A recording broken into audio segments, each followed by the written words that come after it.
दोस्तों, आज का ये वीडियो सिर्फ एक कहानी नहीं बल्कि एक यात्रा है। एक उस अद्वितीय व्यक्तित्व तक की यात्रा जिनके साहस, शौर्यवीरता और अटूट संघर्ष ने कई हुकूमतों को मराठा आन बान और शान का शागिर्द बना दिया। ये यात्रा उस वीर योद्धा की है जिसने स्वराज का भगवा ध्वज अटक से लेकर कटक तक फहराया, जिसके शौर्य की झलक सूरत की तेज रोशनी से भी बढ़कर थी और जिसने धर्म और धरती की सुरक्षा में अपना सर्वस्व न्योछावर कर दिया। हम जिनसे बात कर रहे हैं वे हिंदवी स्वराज या हिंदू पद पातशाही के जनक छत्रपति शिवाजी महाराज के बड़े पुत्र तथा विशाल मराठा साम्राज्य के दूसरे छत्रपति संभाजी राजे भोसले हैं। इन्हें स्वराज रक्षक, शक्तिमान शंभू या छावा के नाम से भी जाना जाता है। संभाजी महाराज का जीवन केवल युद्ध और रणकौशल की कहानी नहीं है, बल्कि यह अपार शौर्य, त्याग और बलिदान की गाथा भी है।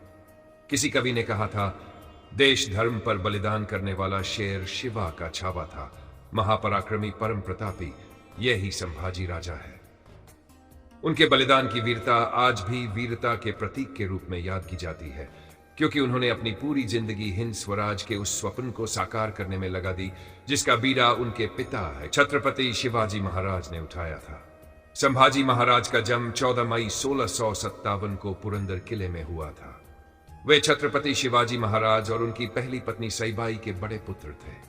अपनी कम उम्र में ही जब उनकी मां देहांत हो गया था, उनका पालन पोषण उनकी दादी जीजाबाई ने किया। दादी जीजाबाई ने अपने पुत्र शिवाजी की तरह संभाजी में भी राष्ट्र प्रेम, धर्म प्रेम और जीवन के आदर्श मूल्यों का संचार किया और उनके चरित्र निर्माण में वही प्रथम गुरु बनी। परंतु जीजाबाई यह भी अच्छी तरह जानती थी कि केवल उत्तम चरित्र किसी व्यक्ति को महान राजा नहीं बनाता। इसलिए उन्होंने संभाजी को युद्ध नीति और प्रशासनिक कौशल की शिक्षा के लिए काशीराम शास्त्री के पास भेजा।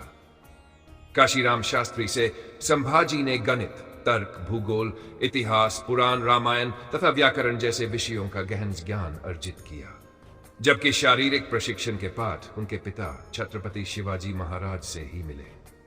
छत्रपति शिवाजी महाराज के सबसे बड़े पुत्र होने के नाते संभाजी ने बचपन से ही हिंदवी स्वराज के निर्माण के प्रयासों को गौर से देखा और एक राजकुमार के रूप में अपनी बहादुरी और सैन्य प्रतिभा का प्रदर्शन करना सीखा। महज 16 वर्ष की आयु में उन्होंने रामनगर में अपना पहला युद्ध लड़ा और शानदार जीत हासिल की। 1775-76 के दौरान गोवा और कर्नाटक में सफल अभियानों का नेतृत्व करते हुए मराठा साम्राज्य के विस्तार में उनका योगदान अत्यंत महत्वपूर्ण रहा।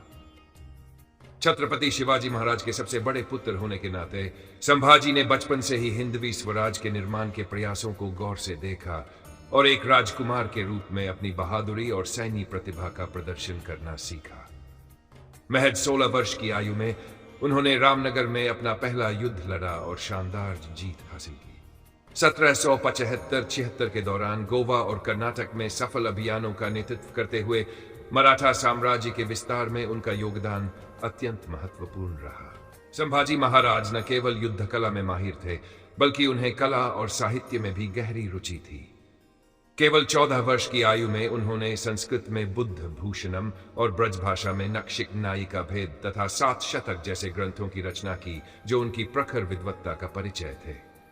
17 वर्ष की आयु में उनका विवाह यशुबाई से हुआ, जिनके पिता विभाजी नायक मराठा साम्राज्य के प्रमुख सरदारों में से एक थे। इस वैवाहिक गठबंधन ने न केवल छत्रपति शिवाजी महाराज को कोंकण पर नियंत्रण दिलाने में मदद की, बल्कि मराठा साम्राज्य में विभिन्न कबीले और परिवारों के बीच एक मजबूत गठबंधन भी स्थापित किया। 6 जून 1774 को रायगढ़ किले में शिवाजी महाराज की ताजपोशी हुई और उन्होंने छत्रपति की पदवी धारण करते हुए मुगलों के खिलाफ विद्रोह की अग्नि भड़काई। संभाजी ने भी इस संघर्ष में सक्रिय भागीदारी निभाई। यह पहला अवसर नहीं था जब वे मुगलों से रूबरू हुए थे। दरअसल 1666 में जब औरंगजेब ने शिवाजी महाराज को आगरा में मुलाकात के लिए बुलाया था, तब 9 वर्ष के संभाजी महाराज भी उनके साथ उपस्थित थे। उस समय जब औरंगजेब ने छल के द्वारा उन्हें नजरबंद कर लिया था, तब भी संभाजी ने अपने पिता का साथ न छोड़ा। 17 अगस्त 1666 को शिवाजी महाराज के साथी के रूप में वे छिपकर मुगलों से भागे, जिसे बचपन से ही उन्हें मुगलों के कपट का अनुभव हो गया और यह अनुभव कहीं न कहीं औरंगजेब के साथ उनके पहले संघर्ष का कारण बना। 1774 से 1780 के बीच जब छत्रपति शिवाजी महाराज दिल्ली, बीजापुर और गोलकुंडा जैसे साम्राज्यों से भिड़ते रहे, तब तक संभाजी ने मराठा सेना के कई अभियानों का सफल नेतृत्व किया। हालांकि उनके अलग विचार कभी कभी अन्य मराठा सरदारों से टकराव का कारण बनते थे। बचपन से ही संभाजी मराठा साम्राज्य का अपना नेतृत्व अपनी शैली से करना चाहते थे, जिसके चलते उनके कई फैसले अक्सर उनके पिता शिवाजी महाराज के दरबार के वृहत सदस्यों में मतभेद उत्पन्न कर देते थे।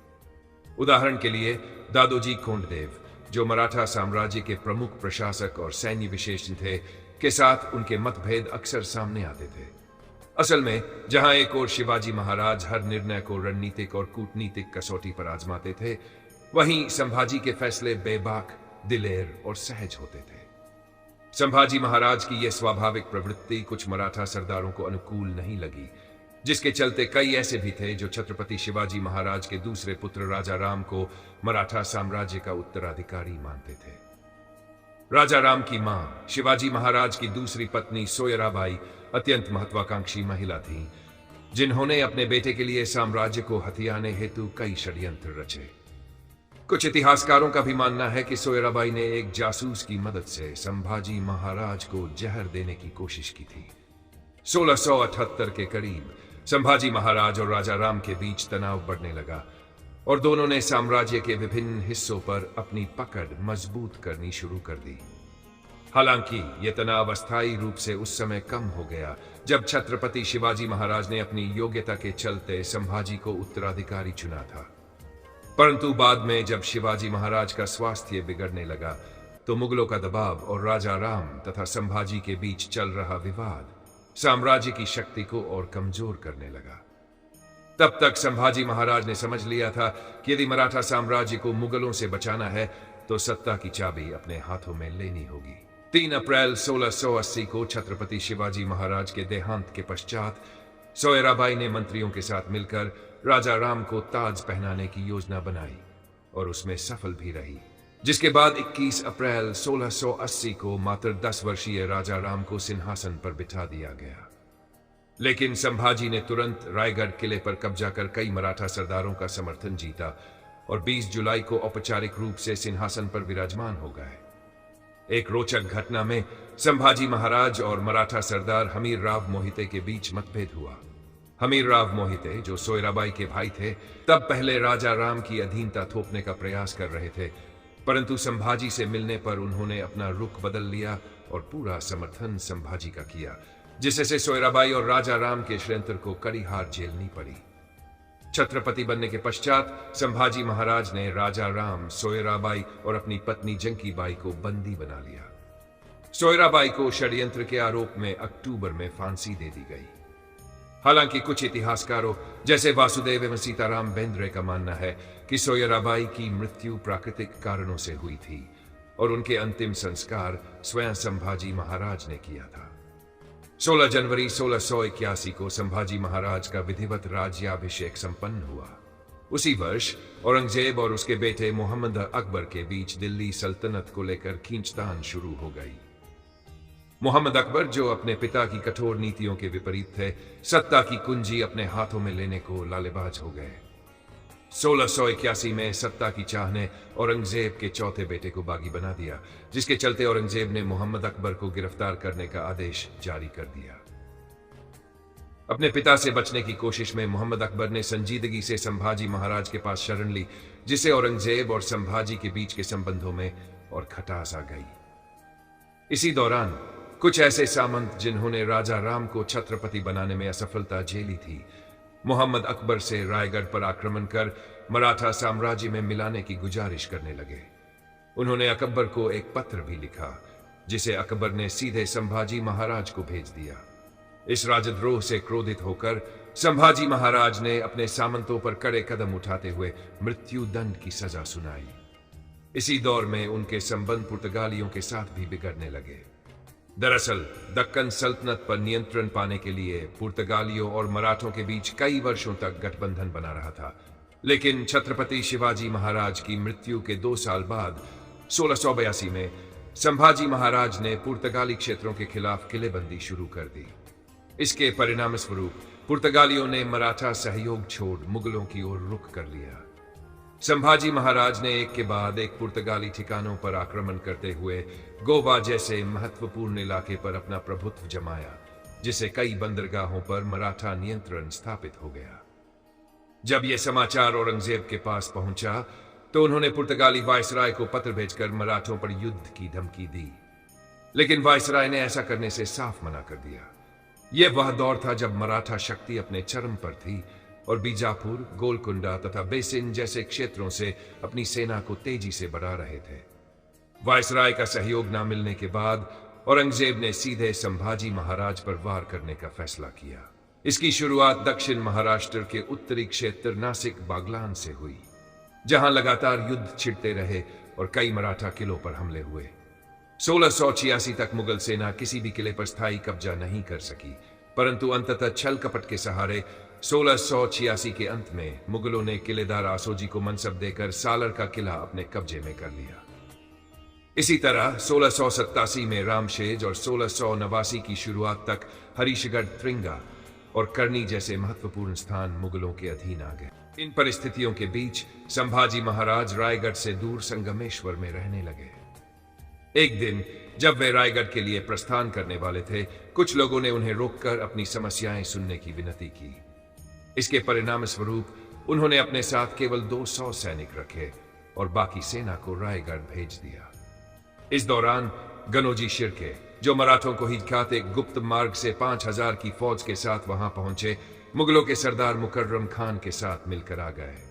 ऐसा रास्ता था जिसे केवल मराठे ही जानते थे, इसलिए संभाजी महाराज को कभी ऐसा नहीं लगा था कि शत्रु उस ओर से आ सकते हैं।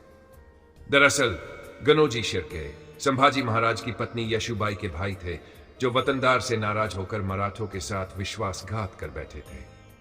संभाजी महाराज ने युद्ध में उतरने का निश्चय किया, लेकिन केवल 200 सैनिकों के साथ मुगलों का मुकाबला करना असंभव था। अंततः उनके अपने विश्वसनीय सलाहकार कवि कलश के साथ उन्हें बंदी बना लिया गया और दोनों को अहमदनगर के बहादुरगढ़ किले में ले जाया गया।